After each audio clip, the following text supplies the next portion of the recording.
Ya estamos de regreso, Masa Crítica en Iquique Televisión. Se ha incorporado a nuestro panel también nuestro analista, cientista político, ¿cierto? Doctor en ciencia política, Cristian Zamorano, quien viene llegando al aeropuerto porque todos los viernes, cuando se graba este programa, viene de Antofagasta. ¿Qué tal, Cristian? ¿Cómo estás? Muy bien, muchas gracias. ¿Alcanzaste a escuchar algo de la primera parte? Sí, ¿no? sí, escuché un poquito. Ya. ¿Y qué te parece? ¿Por dónde va la cosa? Si supiera, quizás ganaría un poquito más de dinero. ¿Sí? Pero, bueno, que cada uno defiende su punto de vista y su trinchera, es normal. Sí. Pero, ¿Qué bueno, pasa con esta desafección, digamos, de la ciudadanía respecto de la política? No estoy ni ahí, me da lo mismo. Tengo esta frase típica, ¿cierto? Si yo igual mañana tengo que ir a trabajar, yo siempre que la gente me dice eso, digo, ¿y alguna vez algún político le ha dicho a usted que si sale elegido, usted no va a ir a trabajar al otro día? Si eso es lógico, digamos, forma parte de la vida diaria. no, sí está esa frase cliché que dice, poco importa quién gane, a mí voy a tener que trabajar igual. Claro. Y voy a ganar igual al final de mes. Ahora, usted que es senador y que fue diputado, sabe que igual no votar en sí también tiene un significado político. Sin duda. Cuando tú en un congreso puedes votar pro, contra, y justamente abstenerse. En este caso, si tú te abstienes conscientemente, tomando conciencia del valor político de tu acción, sí, no me plantearía tantos problemas. Justamente el problema que acá tenemos es que cuáles son las razones de esa abstención. Y yo creo que la falta de...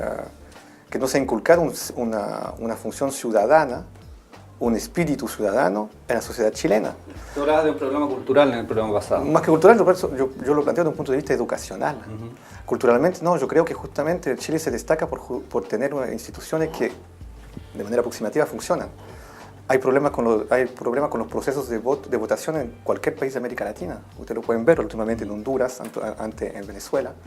Y en Chile no tanto, yo creo que hay una cierta confianza a ese nivel, una cierta transparencia a nivel del proceso electoral. Entonces yo no veo tanto ahí el problema. Muchos reivindican que a salir de una dictadura, cómo nos tomamos en serio, cómo podemos tener más del 50% de abstencionismo. Yo digo básicamente porque no hay una gran deuda y por parte de la fuerza progresista a nivel de la educación, y la educación no es simplemente diplomas, la educación parte desde la base y es integrarla en la cabeza de cada uno de los ciudadanos la noción de comunidad. Y la noción de comunidad implica obligaciones y responsabilidades. Y yo creo que ahí hay una gran tarea pendiente. Entonces hablaremos de... yo creo que la respuesta a esta abstención es la educación. Y yo creo que la gran tarea pendiente para Chile. Es decir, si nosotros queremos entrar plenamente al siglo XXI, debemos resolver esto. Porque el siglo XXI no será el siglo de las materias primas. El siglo XXI es el siglo de la inteligencia. Las grandes potencias se basan toda su plusvalía sobre la inteligencia. Veamos India, China, Brasil, a las puertas de nuestro país, y yo creo que ahí va el primer gran problema que se planteará al gobierno que ganará esta elección. Sí, justamente tú hablabas de que los ciudadanos tienen obligaciones y tienen también derechos, y de hecho el chileno es muy bueno para exigir derechos, derechos sociales, que estén ojalá garantizados, derecho a la pensión, derecho a la salud, a la educación. Pero como consecuencia de vivir en una comunidad, también yo siento que tenemos obligaciones. Ahora, esa es la lógica que está detrás del voto obligatorio, derechos y obligaciones.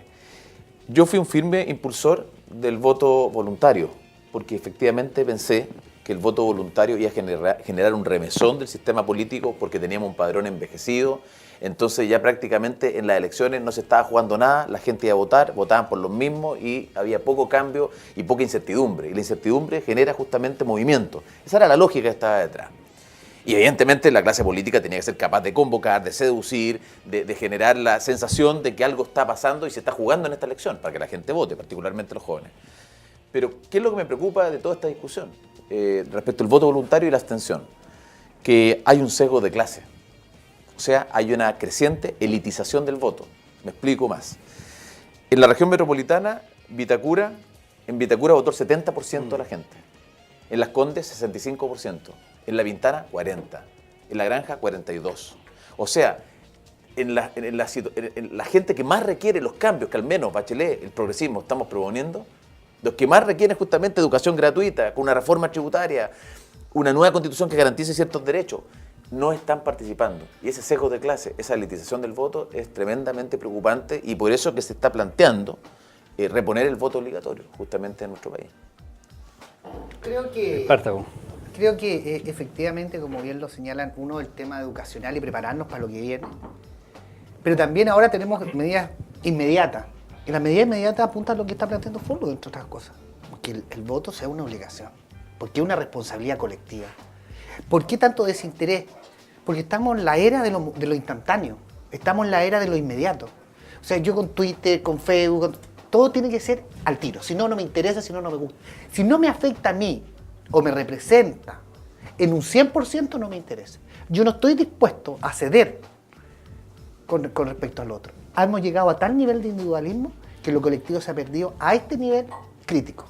Y eso entre todos tenemos que tratar de remediar. Pasa, Omar, mucho que la gente en general no participa en nada, ¿cierto? Si no está inscrito en un club deportivo, si no está en su junta de vecinos, si no está en el centro de padres, no participa en nada, pero critica, ¿cierto? Todo. Pero a la hora de los que uno le pregunta al vecino, oiga, pero ¿usted qué ha hecho? Usted dice que no sé, que el pasaje hay que arreglarlo, que hay que poner luminarias, que no sé qué, que hay mucha delincuencia. ¿Y usted está en la junta de vecinos? No. ¿Y participa de alguna instancia donde pueda hacer valer su opinión? Tampoco. En el colegio usted no va nunca a la reunión de apoderados.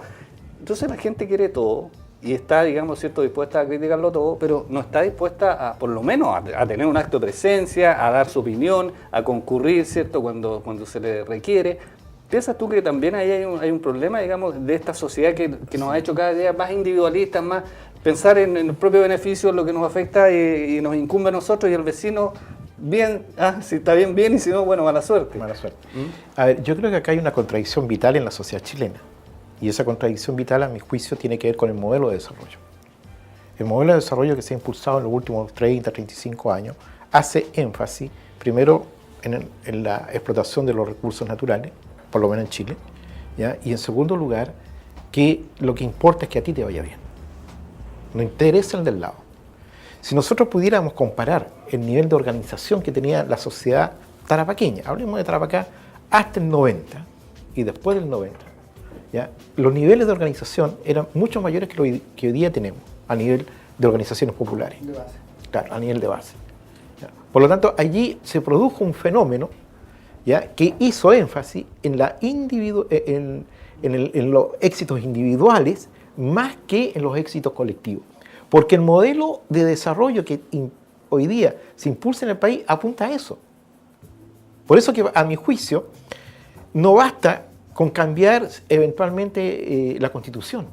Hay que cambiar el modelo. El modelo cuyo origen está en el ladrillo y cuya expresión política en la Constitución del 80 son una simbiosis muy bien hecha. Lo que hoy día se refleja en la sociedad chilena a partir de estos signos que estamos viendo es una de las contradicciones vitales que yo denomino que el modelo económico hace énfasis en la individualización, pero no en lo colectivo. Pero resulta que para salir y enfrentar procesos de desarrollo más sostenidos, ya se requiere entonces de acciones colectivas. No se requiere de acciones solamente individuales. Y por lo tanto, eso, la discusión, a mi juicio, de la Asamblea Constituyente también tiene que ver con la discusión del modelo de desarrollo. Y yo eso no lo veo hoy día como discusión. ¿Sabes qué? Acá el modelo hay que cambiarlo. Cristian.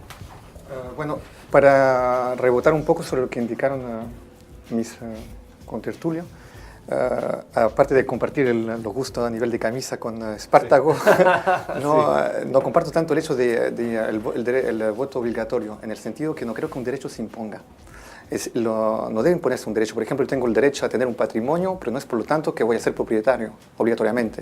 Es decir, yo creo que el hecho que el derecho a voto no sea obligatorio permite detener una cierta temperatura de cómo está tu sociedad a nivel de relación con la democracia. Y si tú ves hoy en día en Francia, por ejemplo, en Europa en general, el nivel de abstención está por encima del 50%. ¿Qué nos está indicando eso? Que en Europa actualmente ¿Estamos a nivel... llegando a su nivel de desarrollo? No, justamente el modelo europeo, yo creo que hay una crisis de la legitimidad del hecho político a nivel internacional. Europa, estando en crisis, hay una grave crisis a nivel de democracia. Estamos en los mismos niveles, en realidad, de abstención acá en Chile, pero acá lo que llama la atención es que Chile no está en una situación de crisis económica. Y está en una situación de crecimiento. Y quizás está viviendo un momento histórico en el cual se plantea describir una nueva Carta Magna, una nueva ley suprema. Y a la diferencia de lo que piensa Omar, yo no creo que la Carta Magna proviene de la Constitución de 1980. yo no creo que esta Constitución sea tan coherente. Ya lo indiqué la semana pasada. Es decir, en la Constitución de 1980 tenemos una parte que es el clasicismo constitucional puro, que básicamente la base de la institucionalidad, con un sistema presidencialista reforzado, es decir, que más presidencialista que el sistema norteamericano, donde el Congreso puede jugar un cierto contrapoder. Está bien hecho. La base de la familia, por ejemplo, aspecto muy conservador, la base de la familia chilena, según el texto constitucional, es la familia que justamente la gente de la UDI quiere agregar que es compuesta por un hombre y una mujer. Pero yo creo que el constitucionalista eso lo tenía claro. Yo creo que cuando habló de familia nunca pensó en dos hombres y dos mujeres. Entonces simplemente una precisión, es el espíritu de la ley. Y por otra parte, ese aspecto muy clásico, conservador, va en su artículo 19, en otro diferente artículo, también, y en el artículo 3, se defiende el aspecto del Estado subsidiario, es decir, el neoliberalismo. El Estado debe intervenir lo menos posible. Incluso consagra el orden público, el orden económico público. Pero eso te abre la puerta al modelo de desarrollo. Y eso te abre la puerta al desarrollo, cierto, pero te abre al liberalismo. Y el liberalismo claro, no es simplemente económico, el liberalismo también es valórico. Y en el liberalismo valórico te permite justamente valorizar los derechos individuales. Y en esos derechos individuales, quizás yo, si soy hombre y que me gusta un hombre, nadie me impide a no vivir plenamente ese amor. Y el sistema debe reconocerme, permitir vivir ese derecho. Entonces va en contra de la base misma de la institucionalidad. Y por eso yo pienso que la obra de Jaime Guzmán es sobrevalorada, porque no es tan coherente en sí. Tomó algunos aspectos y mezcló de algún modo, porque era en el contexto de una guerra fría, algo que promocionaba, promocionaba el sistema capitalista. Y es normal, y dio resultados además, porque después el boom de la mundialización encajó perfectamente con la Constitución. Pero simplemente quiero decir que yo creo que hoy en día cuando se habla de Asamblea Constituyente, el problema es que no hemos salido, para utilizar un término psicanalítico, todavía no hemos matado el padre con Jaime Guzmán. Es decir, todavía no salimos de la herencia intelectual de Jaime Guzmán, porque todavía no ha surgido por parte del mundo intelectual chileno, académico, alguien que se atreva a matarlo y a proponer algo tan consistente como el que lo propuso. Yo creo, a ver, nosotros hemos hecho mucho énfasis en la nueva Constitución, porque al final del día la Constitución, la Carta Magna, como tú dices, fija el marco respecto de cómo nosotros, ¿no es cierto?, vivimos en sociedad, ¿no es cierto? Y en la sociedad hay ciertas reglas que son comunes para todos, y eso finalmente es la Constitución. Y nosotros hemos dicho que la Constitución es muy importante cambiarla, no solo, y a veces quizá la ciudadanía no lo ha comprendido plenamente, no solo por un tema electoral, del sistema electoral. O sea, tenemos que tener un sistema electoral más proporcional, con mayor nivel de participación, con menos barrera de entrada, en fin, lo que tú quieras. Sino porque, y ese es el mensaje que tenemos que tratar de transmitir en estos días, que cambiar la Constitución tiene que ver con cosas que sí afectan la vida cotidiana de las personas.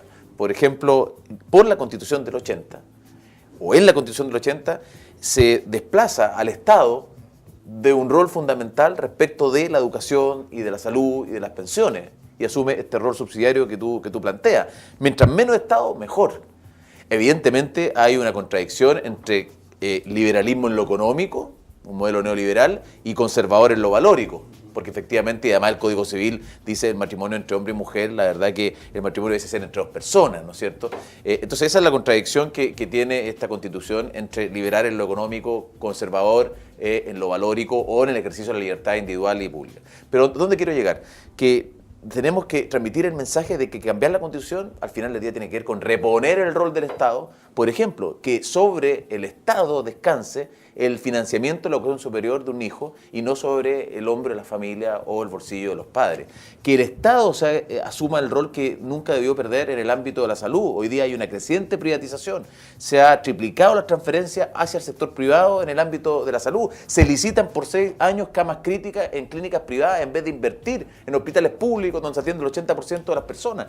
Con una lógica solidaria y no con la lógica del lucro, que como funciona el sistema privado. Lo mismo pasa, esta Constitución es la que permitió que surgieran AFP en donde tenían garantizada la plata de las cotizaciones y la han administrado con poca transparencia y no han cumplido su promesa. La promesa que era 80% tasa de reemplazo. O sea, respecto a lo que yo ganaba cuando cumplía 60 o 65 años, siendo mujer o hombre, yo voy a tener una pensión de un 80%. O sea, ese sentido profundo que tiene la Constitución. Una cosa más que me parece importante. Nosotros queremos que el agua sea de todos los chilenos, un bien nacional de su público, que no se trance en el mercado como cualquier otro bien de consumo. Y queremos que esté en la Constitución. Por eso que es importante mostrar que la Constitución no es un tema de los políticos, no es un tema del sistema electoral solamente, es un tema que tiene que ver con estas cosas tan fundamentales para los seres humanos. Renovación Nacional, ¿va a estar disponible para estos cambios, por ejemplo, que acaba de mencionar Sí, yo Fulvio? soy muy respetuoso, he escuchado varios Sí. puntos tuyos y varios puntos tuyos. Ya. Pido el mínimo primero para responder. Primero que todo, la Constitución del 80. Efectivamente, la Constitución parte con Pinochet, pero es perfeccionada con Ricardo Lagos.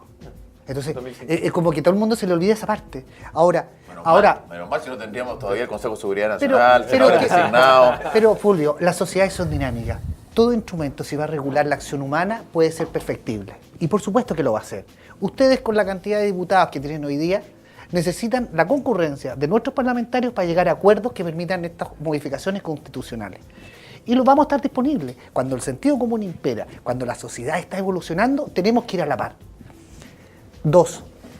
Yo escucho con mucho énfasis lo que tiene que ver con el derecho al agua, que vuelva a ser del Estado y todo. Cuando durante el gobierno de la Concertación, perdóname, piden los informes del último gobierno de Bachelet, aquí a nivel local. ¿Cuántos litros por segundo se otorgaron acá en Tarapacá? La reforma constitucional la votó en contra de la derecha. Pero- el derecho a la salud lo presentamos nosotros y Sí, lo votó en contra de la derecha. Tuvimos los 26 votos. pero te estoy del poniendo un quórum. ejemplo súper práctico. No, pero el ejemplo pide el práctico informe, es que pide el le- informe es que- de cuántos es que le- litros por segundo es que se el dieron. ejemplo Entonces, práctico es que me la reforma parece... constitucional que establecía que el bien es un bien nacional de uso público, porque hay una contradicción entre el Código Agua y la Constitución. ¿Y quién fueron los que votaron en contra? Fue la derecha. O sea, no, eso yo creo que hay que asumirlo, y ¿no? los que otorgaron todos los derechos de agua sobre los niveles... Porque eso así está el fue Código de la Agua, que no hemos Concertación. podido cambiar, po. los Pero derechos de aprovechamiento de agua. Perdóname, Fulvio, existe una cota máxima de otorgamiento de Yo- derechos de yo agua me que tiene puedo- que ver con a la ver. reposición de las cargas. Y durante Yo- el gobierno anterior, para no nombrar a la señora Bachelet... No, ¿vale? se puede nombrar a la Ya, señora Bachelet. Pide los No. informes, se otorgaron el doble Pero de yo- derechos yo- de agua. yo que- Se le dieron a Soquimil los derechos de agua para el salar. Oye, Yo una creo que cosa pero- increíble. Después yo veo el énfasis, el agua que vuelva a ser del Estado. Oye, Pero voten a favor, si yo Espartaco, yo creo los que que me han una hecho la cosa- pega tu- hemos sido nosotros. Tu discurso Pero- creo que me encanta, muy bien, el agua de todos los chilenos, pero entonces eso que tiene que traducirse en votos, porque cuando en el discurso de la UDI dice queremos que la salud, el Estado se haga cargo y cuando presentamos la reforma constitucional pero- no nos faltaron los votos porque la UDI votó en bloque en contra. Pero, Todo en contra. oye, pero Fulvio, llamemos a alguien de la UA que defienda su posición, yo no voy a defender No, a la y con UA. harto de Renovación Nacional. O cuando cambiemos el tema de la ISAPRE. Cuando tú dices, como tercer punto, para mantener la secuencia, ¿cierto? Como tercer punto tú dices, aquí hay una contradicción. La gente de la alianza es liberal en lo económico y conservador De la cintura abajo. ¿cierto?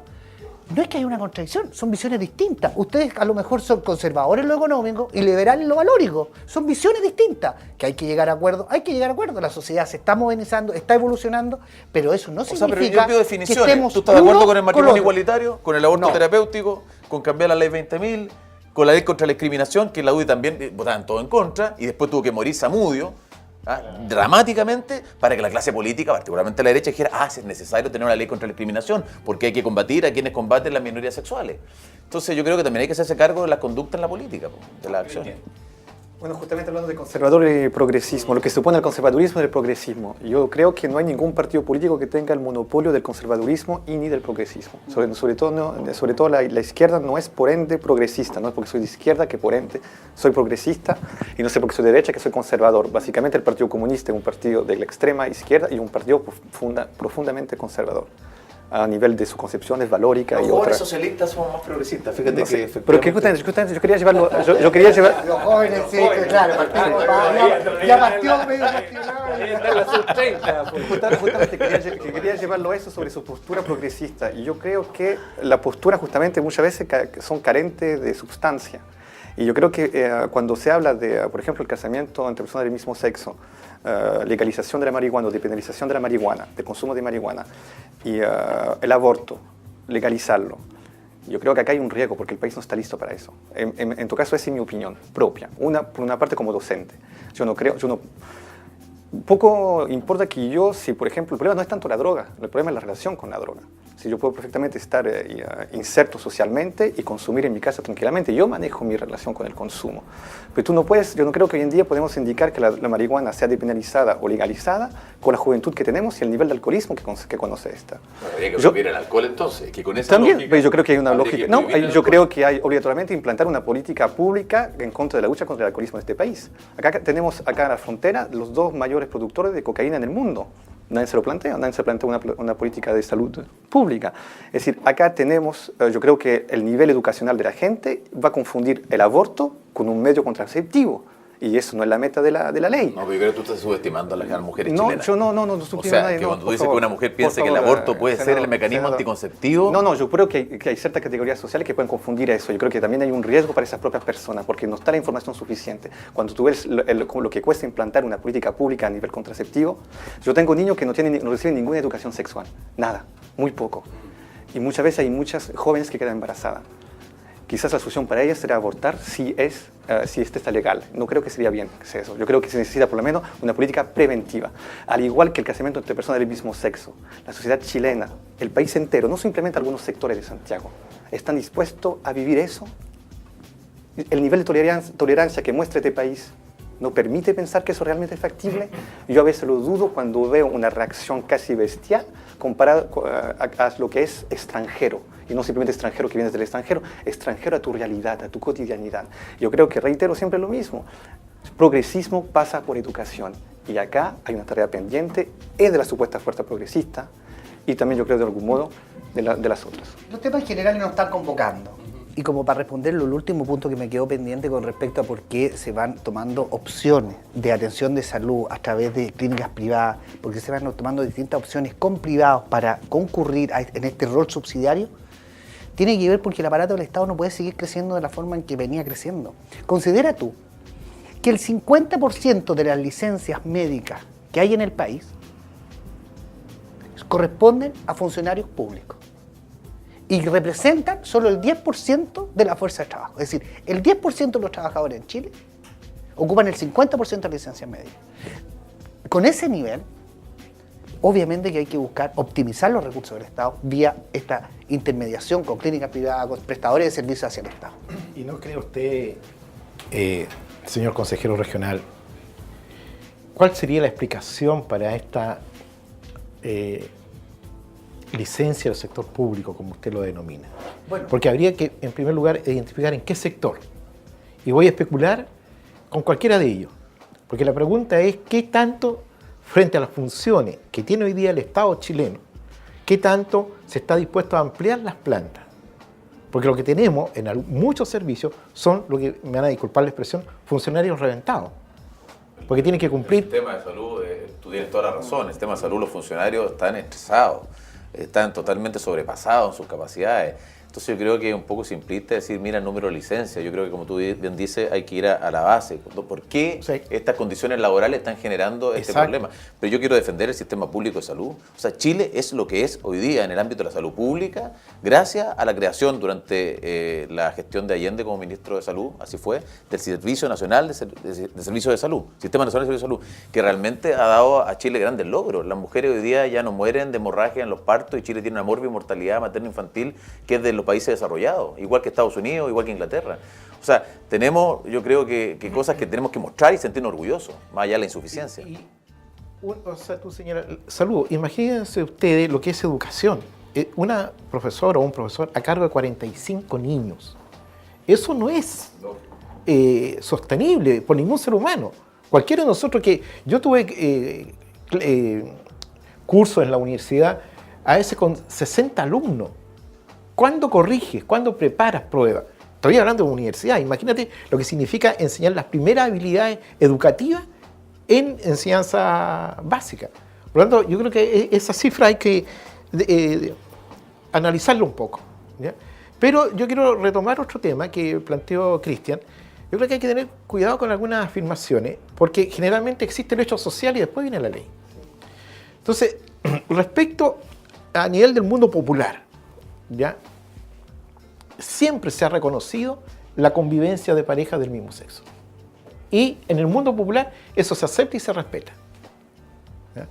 Ojo, porque son grupos que pueden reaccionar contra el extranjero, como te dice, y no nos referimos a las nacionalidades, sino al otro distinto al mío, ¿ya? Yo creo que eso está focalizado en un grupo que tiene bastante capacidad de movilización, pero yo no me atrevería a generalizarlo, que la sociedad chilena no va a reaccionar bien frente a un matrimonio o una convivencia de parejas del mismo sexo, va a reaccionar bien respecto a la alternativa del aborto. El aborto en Chile existió. Exacto. Por lo tanto, exacto, de ese aborto estamos hablando. ¿Ya? Y quizás es que lo otro también puede ser. En algún momento vamos a discutir eso. Por lo tanto, los grupos que reaccionan frente a estos hechos sociales que ya están instalados en la sociedad, a mi juicio son minoritarios.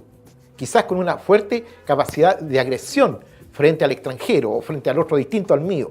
¿Ya? Pero eso no nos debe hacer, no nos debe equivocar que la sociedad chilena puede estar preparada o está preparada para estos cambios que son mucho más profundos.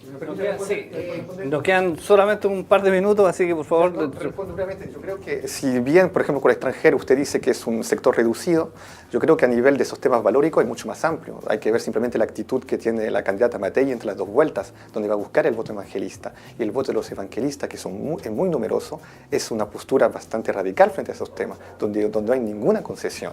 Entonces yo creo que, entonces debatemos, hay que debatirlo, pero no hay que creer que, no hay que fantasear una realidad chilena en base a una cierta crecimiento. Voto evangélico, porque yo creo que es tan heterogéneo que, mira, fíjate que me llama la atención de eso de Evelyn Matei. Evelyn Matei presentó conmigo un proyecto para interrumpir el embarazo riesgo vital materno y cuando hay un feto inviable, porque hoy día en Chile se tortura a una mujer obligándola a seguir con un embarazo cuando sabemos el fin que va a tener.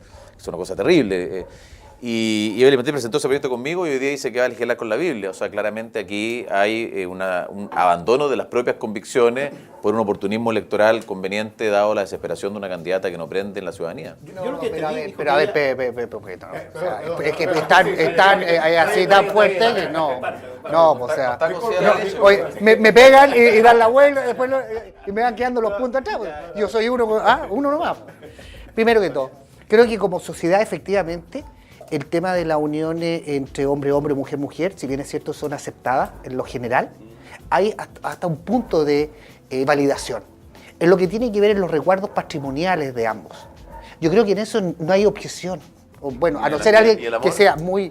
No, pero por supuesto, sí. Yo creo que aquí hay una relación de amor. Sí, por supuesto, pero por eso estoy hablando hasta un punto, y ahí es donde se empiezan a producir las diferencias. Primero, salvaguardamos a la pareja que queda en estado de vulnerabilidad. Y yo he visto casos donde una pareja de homosexuales, uno se ha dedicado toda su vida a trabajar, el otro a apoyarlo, ha fallecido y han llegado los hermanos o parientes y lo han dejado en la completa, y incluso nunca lo fueron a visitar. Y tenemos casos aquí en Hospicio, tenemos muchos casos en Iquique. Eso habría que ponerle un atajo. Y ahí va el acuerdo de vida en pareja que presentó Andrea Lamán. Entonces, pero pasar el punto de que tengan opción de adopción, pero déjame terminar. No, solo la pregunta es, ¿por qué si alguien, yo le pregunto, si alguien quiere casarse con un hombre, quiere casarse con un hombre, una mujer con una mujer, ¿por qué no lo dejamos? Lo que digo yo, si yo no me quiero casar con un hombre, tengo el derecho de ejercer esa libertad. ¿Por qué no le damos la libertad a los otros? Pero es que en la práctica es así. ¿Cuál es el impedimento al constituir el matrimonio? Que podrían abrirse las puertas para las opciones de la adopción. Y es ahí donde nosotros estamos en desacuerdo. Ese es el punto. No es otra razón. Si puedes cambiarle el nombre, la convivencia en conjunto. Mira, el bien superior del niño no está condicionado por la orientación sexual de los padres. Tiene que ver con el cariño, con el afecto, con el amor, con el amor, con la entrega. Pero el niño va a vivir en una comunidad, va a estar expuesto a un medio, a un entorno que no está lo suficientemente maduro para esa realidad familiar que va a tener ese menor. Y podemos discutir largo sobre eso. Lo segundo, lo que tiene que ver con Evelyn Matei, por supuesto, no es que sea una cosa oportunista electoral por la desesperación, no. Ella está representando un sector mucho más amplio que la UDI. Por tanto, tiene que modificarlo. No puede legislar con la Biblia. Pero hemos ido tan bien, por Fulvio, no empecemos a caricaturizar ahora, porque si no empezamos... No, es que podemos tirar cosas de ese tipo y no vamos y hemos ido bien. Yo creo que se equivocó ahí en esa declaración. No, que tiene que ir flexibilizando su programa y sin lugar a dudas lo tiene que ir matizando. Por último, Fulvio, como una asamblea constituyente, ¿piensas tú que tiene que ser sí o sí o va a depender de...? Tiene que ser un mecanismo participativo y tiene que estar legitimado por la ciudadanía, de todas maneras. Estoy preocupado porque efectivamente no tenemos las mayorías parlamentarias para, de acuerdo a los quórum constitucionales, hacer una nueva constitución. Pero nuestros constitucionalistas han estudiado una fórmula que la presidenta podría llamar un plebiscito y creo que es una fórmula que hay que evaluar. Cristian. Bueno, ya que voy a terminar mi idea antes, ya que no me dejaron terminar. En cuanto a esa temática, para emplear una expresión muy marxista, bueno, ya que acá a veces cuando dices Marx es como un garabato, esta discusión me parece muy petit bourgeois, muy pequeño burgués. Yo creo que hay unas prioridades anteriores en este país mucho más profundas. Es decir, si tú hablas del aborto, hablemos de la salud pública, y hablemos de la salud pública en esta región, que es un escándalo de la asquerosidad que es. Y no creer que una ley, como un cuento mágico, te va a cambiar esto, como la ley Zamullo va a erradicar la discriminación en este país. Eso también es un mito, pero sí yo creo que estamos en un proceso de cambio y va a ser lento. Y justamente por eso hay que cambiar básicamente lo fundamental. Y yo creo que la educación es uno, la infraestructura y muchos otros tipos de cosas, la salud pública y todo eso. Y eso se hace, según mi punto de vista, sin un cambio de la Constitución. Si tú quieres educación pública, no necesitas cambiar la Constitución. Si tú quieres reformar el sistema de jubilación, no necesitas cambiar la Constitución. Salud pública, no necesitas cambiar la Constitución. Hagamos esos cambios buscando un consenso quizás con la fuerza de centro derecha y a partir de ahí planteemos el ideal que sería de discutir y buscar un consenso para lo que será el nuevo contrato social de este país, dándole espalda al pasado, pero sin olvidarlo, y mirando hacia el futuro. Omar, hemos llegado al final. Hemos llegado al final, quedan varios temas pendientes. Yo tengo un punto de vista diferente a Cristian. Creo en mi derecho y lo voy a ejercer. Creo que el país necesita discutir el nuevo contrato social. Tiene que discutirlo y tiene que expresarse finalmente en una nueva constitución que dé cabida a esto, y en eso coincido contigo, que no solamente... Lo que pasa es que yo no sé si cuánto hemos reflexionado como sociedad chilena sobre los horrores colectivos del pasado y cuánto de eso hemos aprendido, ¿ya? Y sin duda la educación es eje fundamental, que hay que recuperar la educación cívica en los colegios, en todos, a todo nivel, ¿ya? La educación para la sexualidad o los afectos, que también es un tema pendiente. O sea, el país no puede, o la élite que ha generado esto, no puede obviar estas situaciones. Bueno, desafío para el nuevo gobierno, para el nuevo Consejo Regional, ¿cierto? A pesar de que no puede legislar usted, eso está claro. Sí. Bueno, queremos agradecerle, ¿cierto?, a Fulvio Rossi, senador de la República, que nos haya acompañado en el programa, a don Espartaco Ferrari, ¿cierto?, ex gobernador, actual consejero regional a partir de marzo. Ya se va a instalar, me imagino, ahí ya fue a ver su oficina, ¿o no? No tenemos oficina. No tienen oficina, ustedes son pobres. Vamos por un nuevo edificio. Cristian Zamorano, muchas gracias por habernos acompañado también, cientista político, y Omar Williams, nuestro analista, sociólogo, ¿cierto?, aquí en nuestro programa Masa Crítica. Que algún día lo reemplazaré ahí. Algún día, sí, yo no suelto el poder de ninguna manera. He aprendido con los políticos. Bueno, muchas gracias por habernos acompañado en Masa Crítica aquí en Iquique Televisión. Nos encontramos la próxima semana, cuando ya falte solamente una semana para las elecciones, y por supuesto vamos a estar ese domingo transmitiendo todo lo que ocurre, ¿cierto?, con la segunda vuelta presidencial.